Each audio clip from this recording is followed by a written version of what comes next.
We're following all your reports, obviously, from the Aquarius, and you got to hear a lot of different stories, clearly. And it was really a real mix of people on board, wasn't it? Absolutely, and that's precisely what makes this story so complicated. Migration is a very divisive topic. It's a very complicated story here in Europe. People have different stories with different experiences. What we try to do, Tessa, was to focus on the human stories, because ultimately those crossing borders, those risking their lives in the Mediterranean Sea, are people just like you and me, and that's what we try to focus on. We met several people on board, we spoke to them, we heard their stories, and we tried to show the viewers at home that we were talking about human beings, right? For example, the story of Reward Oko, a 20-year-old from Nigeria who was told by smugglers back in Nigeria that his journey to Europe was going to take him 3 months.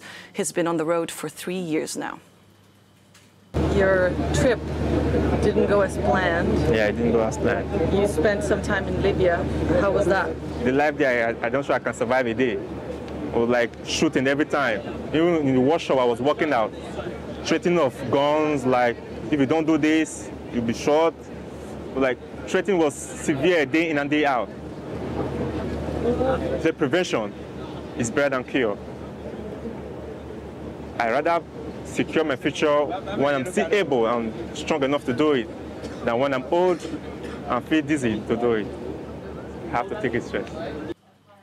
Now, he's been through a very difficult journey, and as you say, it is about the human stories. But also, what's interesting when you say that it is a mix of people, I think politically, because you have, migrants or refugees, and I think ultimately that's where countries are now going to have to decide. Do you know where they are now and what happened to them? Well, some of them have actually reached out. Reward is one of them. He's currently in Bilbao. He's taking Spanish lessons, and he's waiting to hear on his application.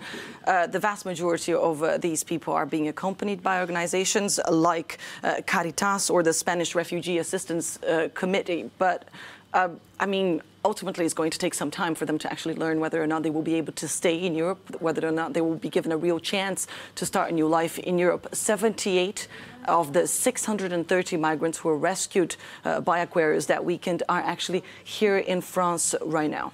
All right, so they were